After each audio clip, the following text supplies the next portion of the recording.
This will be the sibling rivalry from the book of Genesis to the book of Revelation, the beast of the abyss.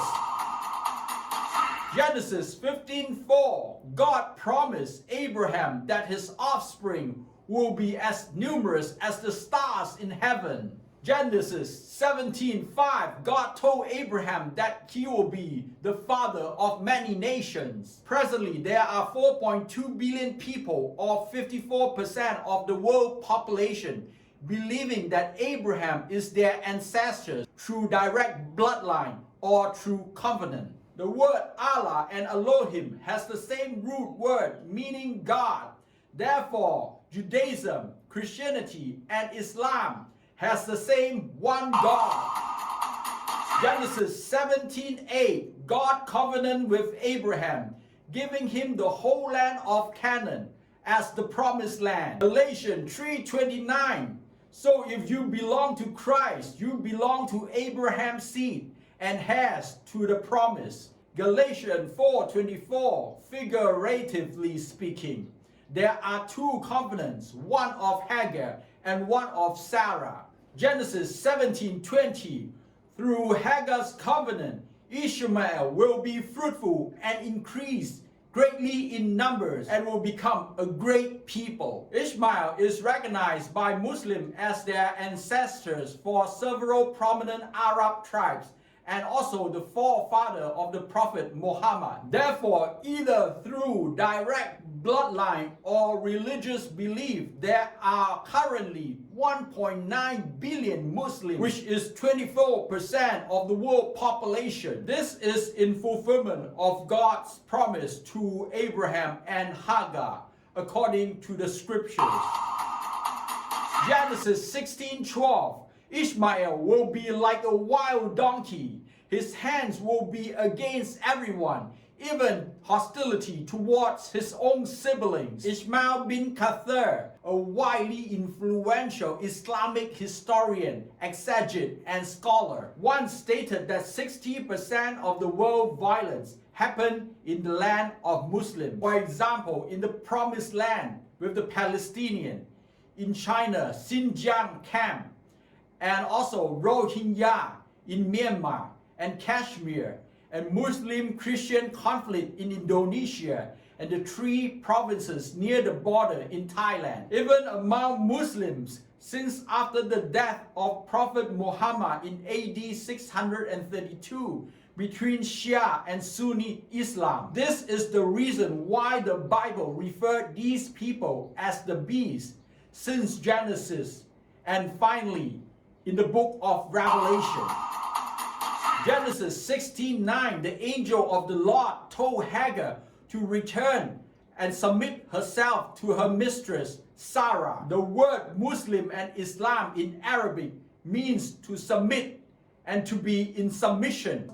In contrast, the word Israel came from the root word Sarah, meaning to rule, to contend, to overcome, to have power. Therefore, according to Galatians 4:21-31, one covenant is of the free and one covenant is of being slave. Nevertheless, according to my season 1 episode 4, the angel of Revelation 10 proclaimed that all men are created equal, according to the seven thunders spoken on 20th January 2009.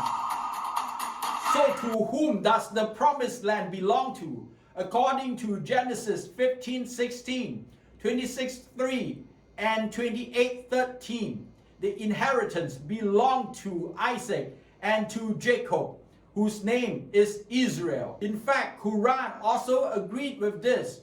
Surah Al-Ma'idah 5:20-26. God gave the promised land to Moses and his people, the land where there's giants.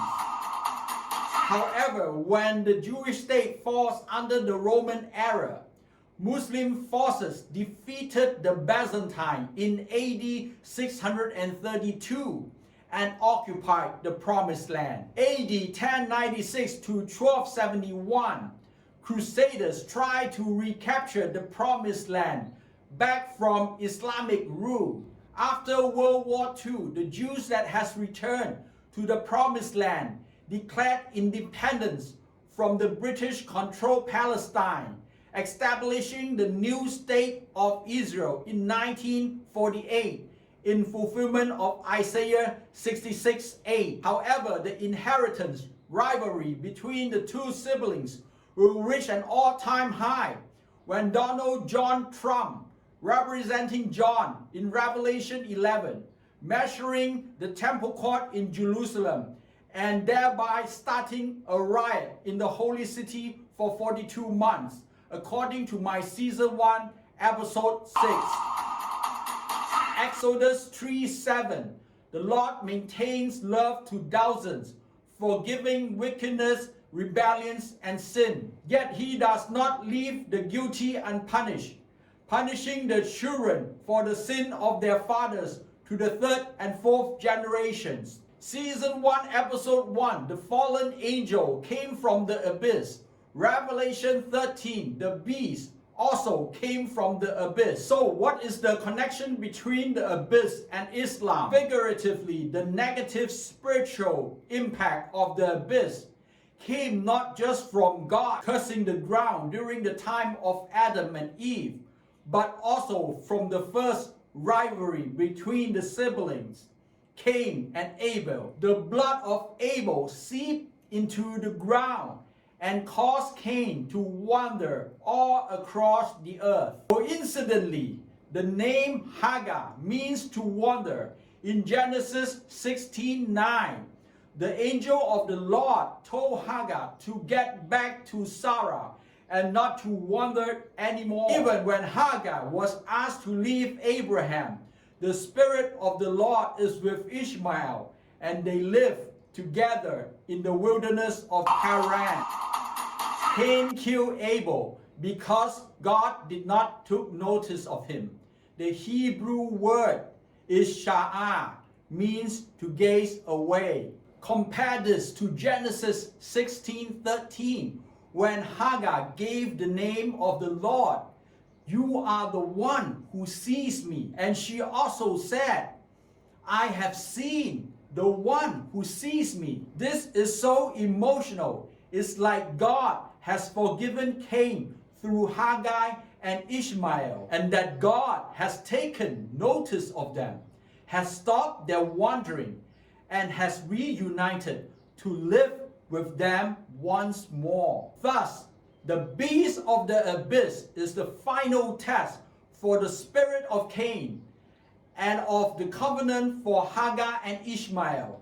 Their sin will be complete once they overcome the saints and kill the two witnesses of Sarah's covenant. People of the covenant of Hagar has a choice, either to live peacefully like the word Muslim and Islam, or live like a beast that will ultimately lead to destruction.